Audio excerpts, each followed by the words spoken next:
Hey everybody, welcome to Bible Study That Doesn't Suck. I am Pastor Megan. I'm at Grace Lutheran in San Francisco. There is both an airplane and screaming babies outside my window. We have an infant care center here at our space, and we worship every Sunday online and in person at 10:30 a.m. Pacific Standard Time, and you can find that service at gracesf.com. Hi there, I'm Pastor Amanda Zenzalo. I serve at Central Lutheran Church in Northeast Portland, Oregon. Our worship service is at 10:15 each morning. You can learn more about us at www.centralportland.org. Next. Hey there, I'm Finn, and I'm a mission developer in the LGBTQIA community in Portland, Oregon, and have a gathering called Queering Sacred Spaces. We meet once a month currently. September 23rd is our next meeting at 7 p.m. We're also doing the AIDS Walk this weekend, so we will be there. And if you would like to take a look at the website, it is at www.queeringsacredspaces.org. And we also have a newsletter you can subscribe to by doing a nifty thing on your cell phone, 22828, and type in QSS as the message, and you will be subscribed to the newsletter. Very hipster, and in case you are wondering, Finn has a unicorn on the wall, not a horn coming out of their head.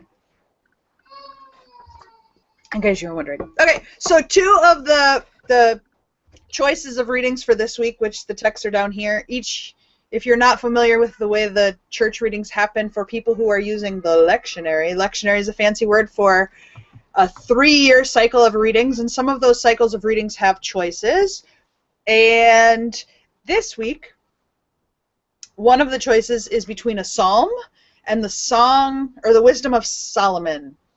And this Wisdom of Solomon text, which we'll be doing at Grace, is very similar to what we find in the Proverbs. It's 2 poems about lady godliness. So female wisdom, femaleness being a part of what's going on in God's world. At Grace, we're going to be using songs from this hymnal, the Inclusive Hymns for Liberating Christians. Jan Eldridge Clanton, who is a Southern Baptist preacher, she rewrote the words to some of the most traditional songs that people love singing, and includes in them Bible verses that of where the lyrics come from, because there is an incredible amount of diversity within our sacred text, both in the Hebrew scripture and in the Greek texts, that have many names for God, more than just 3. And these many names for God are oftentimes female, like there's a time when Jesus is referred to as a mother hen. There are times where this Ruah is the name of God. There's a time in the beginning of creation where this diversity of God's nature is talked about in the plural because they didn't know how to describe it, and later they start to talk about it just in there being one God, but with all of these different, some of them are metaphors, some of them are different aspects. In the book of Ecclesiastes, the Holy Spirit, or the wisdom of God, starts as a woman, becomes a man for a while, and then is maybe a woman again. So there's even some trans imagery that's going on within some of this language about God. And what's really fun about this, and it is, if you are someone who is like me and you're not entirely sure what names you like the best for God, it just gives you options. So you might like El Shaddai, literally translated God the Many-Breasted. You might like this idea of a mystical God that you can't pin down, that is poetic. You might like the idea of a really tough God who's gonna fix everything. That's there. You might like the idea of a God who is going to bandage up your wounds and give you a kiss on the forehead and tuck you in at night, and that is there. All of these different names for God is not a way of separating ourselves, although it's created separations when some people say, God has to be a man, God has to be a woman, God has to be a man, God has to be a woman. And people fight with each other. Well, if you believe that, then you're horrible. Well, if you believe that, you're horrible. And then people separate themselves based on their beliefs. But what I think is really happening in these scriptures is that God chooses us and then spends the rest of the time in the story, in our lives, in our interactions,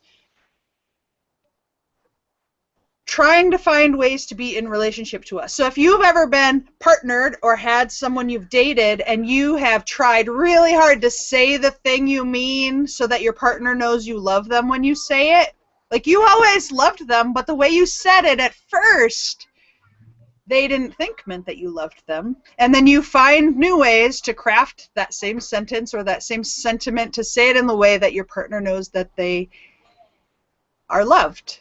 That's what I think God is up to. God is like, okay, you can call me honey pie if you want to call me honey pie. You can call me sweetheart, right? All these ways that we find special names for people because we want to be in a relationship, we want to connect, and we want to have family.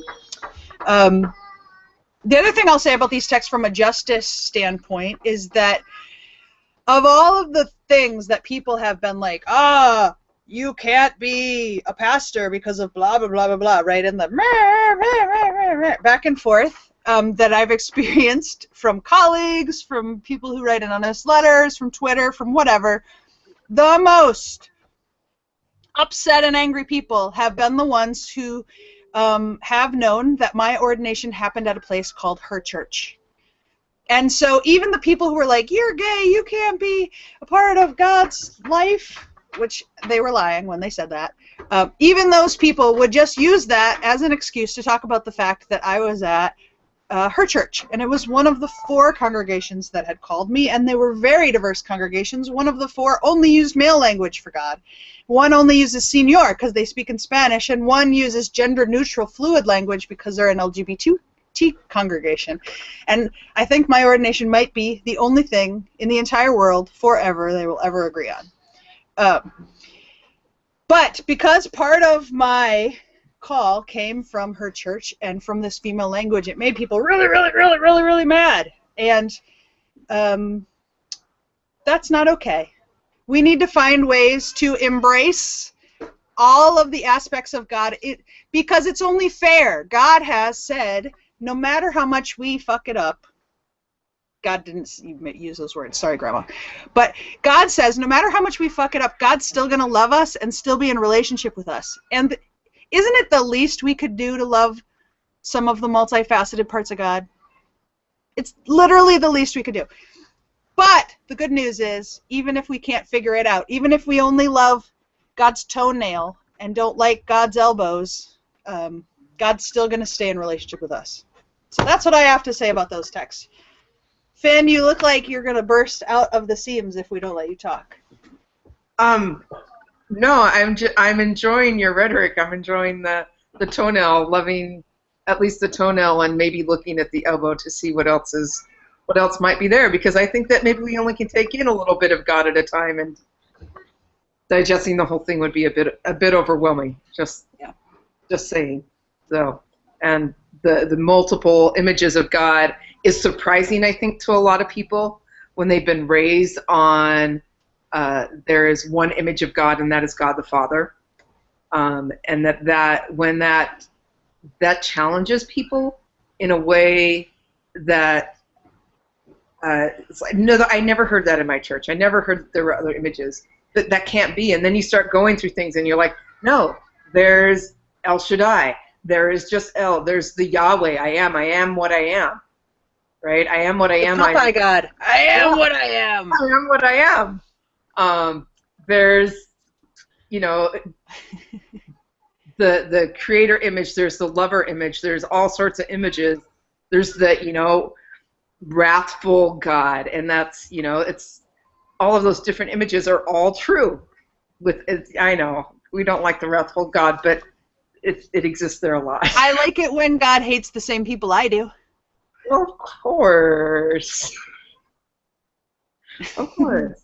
But God is always in relationship. I mean, that's the piece that's there throughout, is that God is, and I could be speaking out of context, but God is always in relationship with the humanity. And it's usually that humanity is not in relationship back with God that causes that wrath or that anger in God of, wait a second, this is a two-way relationship, not one way. So I like it. I like to think that God learns, and you see Absolutely. examples of that where God has to learn. Yeah, where characters talk God out of being jerky, and out of slaughtering huge groups of people. Noah argues to save his family, but is still called selfish in the text. The word Noah literally means selfish, and it's repeated twice in the Hebrew scriptures, Noah, to call him selfish Noah, because he doesn't even fight for any other humans to be saved other than his family. But Abraham gets that right, and during Sodom and Gomorrah argues that there are other people that should be saved, despite the rest of the story going topsy-turvy, and maybe Lot making bad choices when he encourages people to rape his daughters instead of strangers he's never met before. Well, in last week's test with the Syrophoenician woman, yeah, is Jesus, right? Jesus, yeah, the woman who says you have to respect me more than dogs, and the Syrophoenician woman being like, no, let me teach you, Jesus. You are here to serve, and that that's a relationship. It's all that It is. It's a learning on both sides of that relationship. So it's possible that as we forget what our ancient wisdom might have known, like the times when women were in charge and men were not, or the times when life was peaceful and not so much about war, or the times when gay marriage was recognized way before, we forget those things, and then we relearn them. It doesn't necessarily mean that God didn't know them. It just means that we forgot that God could love us exactly as we are, and we had to learn through this new thing once again. Who knows what the next thing's going to be that we have forgotten God can also love too. But I have a feeling a bunch of teenagers are going to tell us pretty soon. That's kind of usually how the cycle goes. Right? I don't know. Do you have any thoughts, Amanda? No, I think y'all have covered it pretty well. I know, I'm pretty lousy, huh? But I'll say a little bit more about... Well, I think it's great because I have intentionally decided to talk about our next text from James in a way that is going to make you be unable to not say anything, because Pastor Amanda's buttons are very easy to find. So, James. Number one, the thing to know about James, if you are from a Lutheran context, which the three of us are, is that Martin Luther thought James was stupid. He called it the text of straw, partly because it did not agree with his theology. So remember when I was saying, if you want to just nitpick and find the part of the gospel that you like and be like, hey, that other part's stupid, you are following in the footsteps of Martin Luther, who thought James was the dumbest book ever and that it should not be a part of the Bible. It didn't agree with his theology, so it's very fun for Lutheran pastors to have to preach on James because it contradicts a lot of the stuff that we say is true at the end of the story, and we have to either name that by saying, hey, what James is saying isn't true, or ignore it entirely and just end with, Lutheran, hey, with jazz hands. So now on to the part that's going to irk Amanda. This is going to be really fun. So, Amanda, I think this is the day that you should get out your tongues of fire. Not Pentecost. Pentecost, Pastor Amanda loves to talk about being the day of fire, but in the text, if you read it, it is not about tongues being on fire. It is about tongues being split so that each section of your tongue can speak a different language to the world and proclaim God's love in the world. This text is actually about saying things with your tongue and lighting a fire. We didn't start the fire. It's been burning since, I don't know, do we own that? I think we might own the rights to that. Do we or not? Because I was going to join you, yeah, but then I'm like, no. Yeah, we own it. So I think you should get out your tongues of fire, Amanda. The tongues of fire from Pentecost? You don't take the bait. It's not fun when you don't take the bait. So for people who don't have this scripture sitting in front of them, and the piece that I found really interesting, I don't think I've been able to be on the last couple weeks, is that that this is written, most scholars come to kind of the eventual choice that this is probably written by a gentleman that we call James the Just, who is Jesus' little brother. Who also might be Thomas, depending upon the storytelling. Okay, that's a fascinating choice. Some people say, so there's nothing that can really decidedly choose, like, this one is really hard. I have a very insistent pit bull beside me. I'm sorry if you're wondering what's going on over here. That's so fascinating. I have a dog that's really needy. Amanda's being attacked by a pit bull. That sounds fun to imagine. My hand is sopping wet from, like, slobber and love. So if you want to talk about a tongue of something, that would be the pit bull tongue. So the James the Just did, like, if anybody has any relationship with their older sibling that is maybe not the greatest, and we kind of take a look at the relationship that Jesus had with his family, and it wasn't great while he was here on the earth. And so James was not a follower of Jesus until the book of Acts tells us that James sees Jesus, a resurrected Jesus, and then comes to the faith and becomes actually a really, like, a pinnacle in the Jerusalem church. And so this is a letter from James, perhaps depending upon when it might have been written. I mean, it's difficult to discern when it might be written. This is part of the reason why Luther really didn't like this epistle, a fancy word for letter. So it's a tough letter for Lutherans, like Megan said, because it does talk a lot about things that can be works righteousness-y, which we really get all, like, meh about as Lutherans. But yes, you could pull a tongue of fire here. What this section is, so, but not like multi-tongued, but like fire. And I think it's a really interesting image to work with right now, especially in the Pacific Northwest, where there have been such tremendous amounts of wildfires recently, and such incredible devastation. But if you look at the James text, it's talking about how quickly one thing that we say can spread and become something out of control. So I think of a recent situation where someone that I care about very much, someone said one little thing on Twitter that was not necessarily true, but was salacious, and so it was picked up and it spread like wildfire. And just like a wildfire can tear through a forest, and like it burns like that, and the event is over, and that forest is forever changed, right? Like the path it was taking will never be on that path again. It has changed. It might have been for the better. It might be healthy for the forest to have burnt and to be recharging. But and one thing is certain. Maybe they don't get to do a cool job at the White House. Who knows? Who knows? But they never, like, it will never again be where it was going. And the same thing can happen with the things that we say, whether we say them to one another in the hallway of school, whether we say them to one another in a house, whether we say them to one another on social media, and it gets picked up by thousands of people and thrown around as if it is true and factual. The things that we say are like that wildfire. And I think that that's a really powerful image to preach from.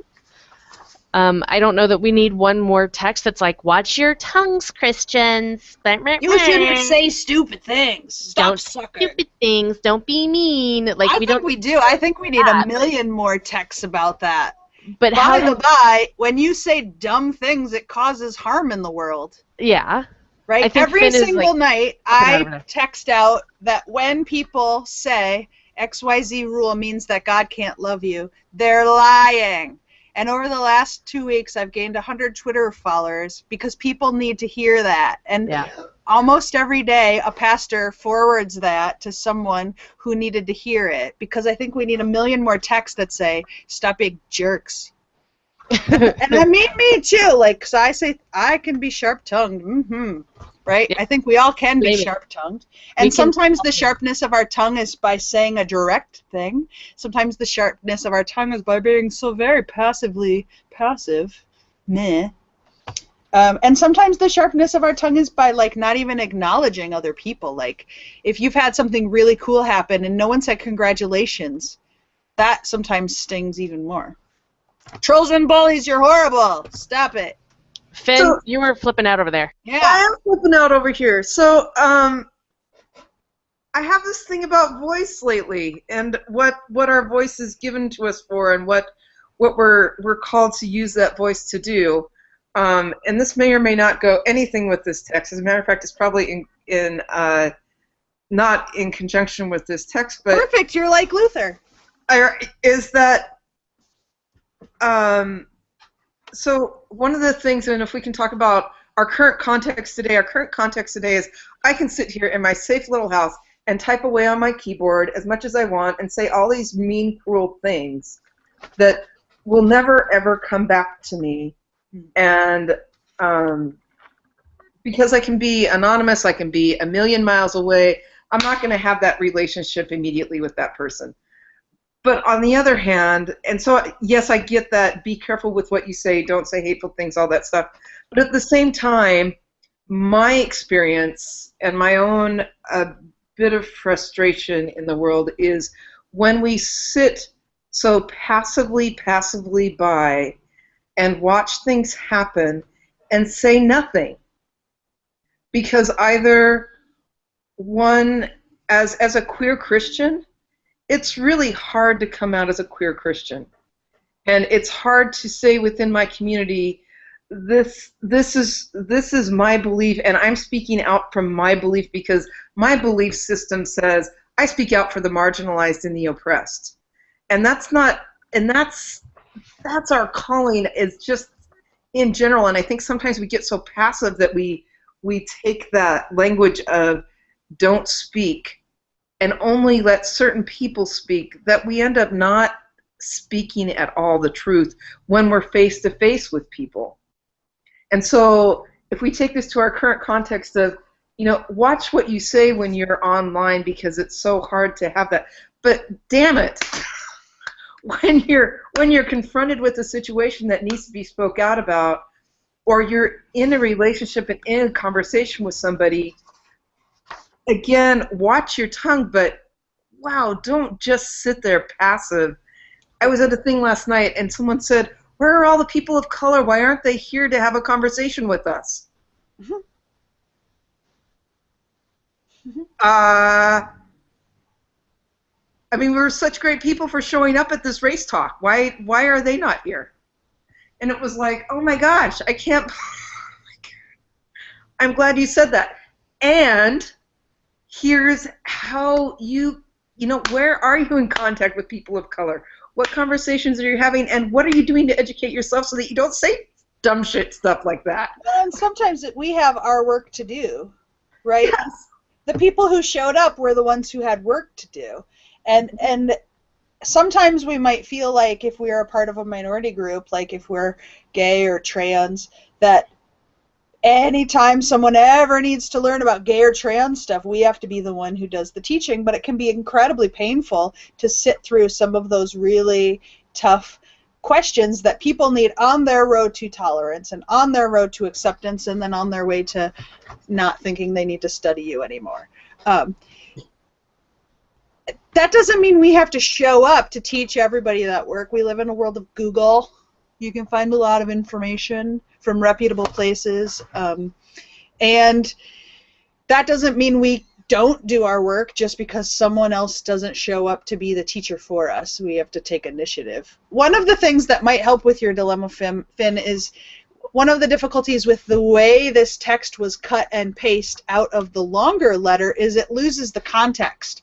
So when you use this context the way it is, it's kind of like pastor bait, like throw the softball up, knock it out of the park, because it's taken out of context so that a pastor could say, you guys are saying mean things to each other, let's address this issue. Like, this is a Sunday where a brave pastor, very few pastors are going to do this, would say, listen, you're doing this thing, and when you say these things, it hurts people, and we need to just name it out loud. That is something a pastor could do on this Sunday.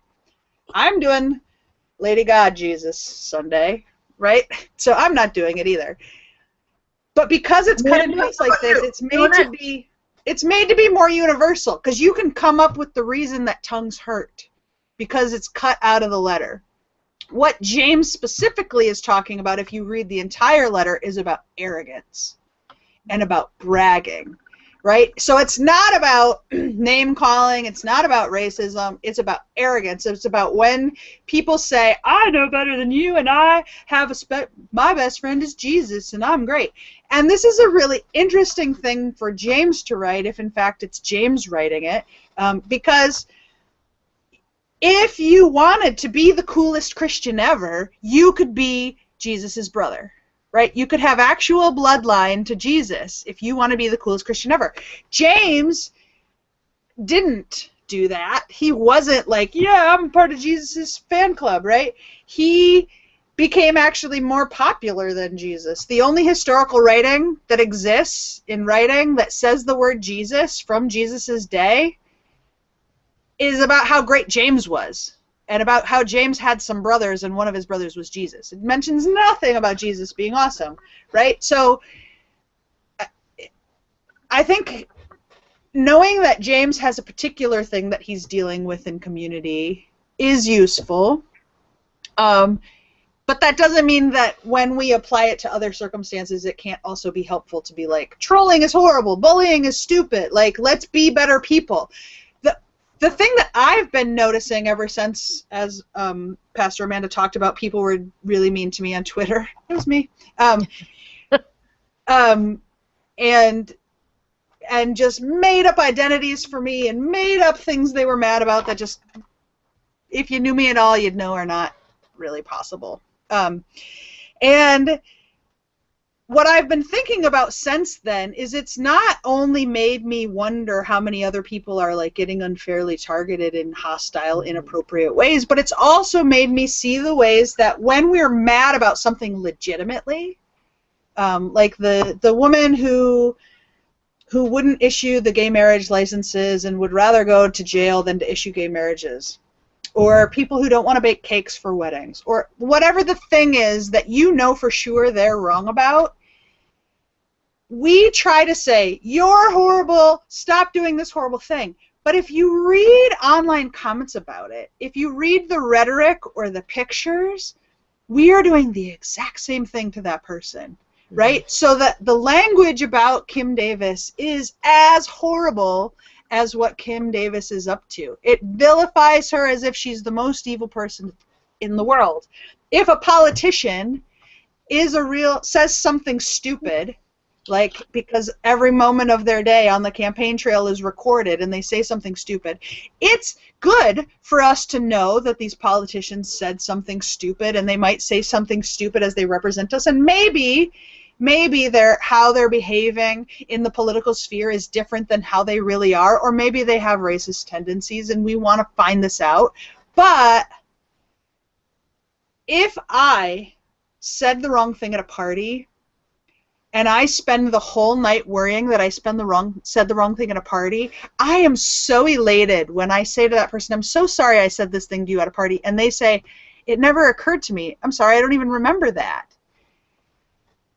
How sad is it that there are people in our world that never get the benefit of the doubt, right? That they always only get that horrible, aggressive backlash. And as much as we might want to call people out and say, you're racist, you need to work on that, or, you know, stop calling all people who are undocumented people racist. Like, there are real things that people have said that are wrong.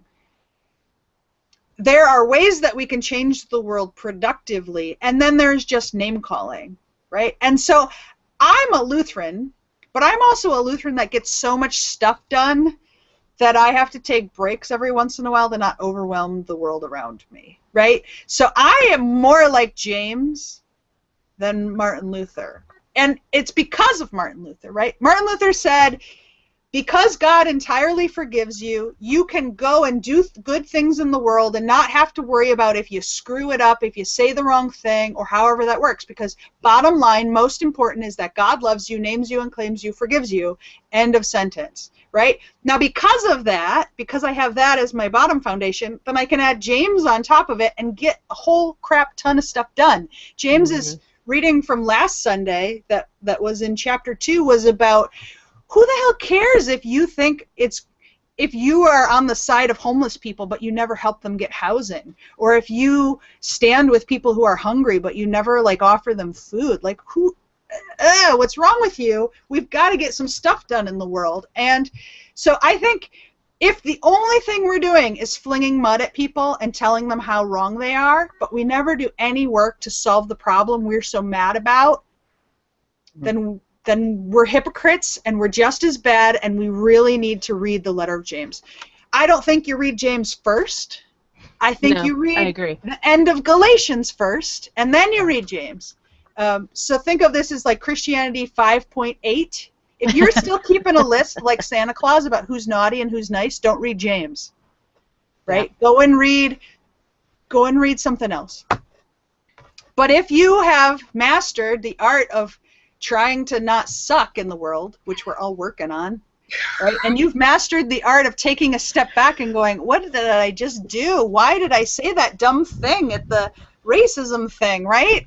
And that person might have gone home and felt so stupid and wished they had never said it. And thank God for people who are able to give others the benefit of the doubt or not freeze someone in time. The time you said the dumb thing is not who you are forever. You have the ability to grow. And so my catchphrase that I've made, yes, I made up a catchphrase for myself and for my congregation for this week, and it's love boldly, forgive more boldly still. Nice. It's not all you have to do, but if you could do it even for today, it'd be good. Love boldly, forgive more boldly still. All right, I'm going to love boldly and forgive more boldly still at Only my next if you appointment. go to the mall with young people and learn about what they're going to be mad about next and then tell us. I got to go. I got to go talk to the Utes. Yeah, all right, bye. I got to go too. I love you, bye. I got to go too, Megan. You're on your own. Well, maybe that's the message, is the only way not to have like tongues of fire hurt you is when you're talking by yourself. All right. Sorry. See ya. Take care. Have fun, everybody. We'll see you next week. Bye.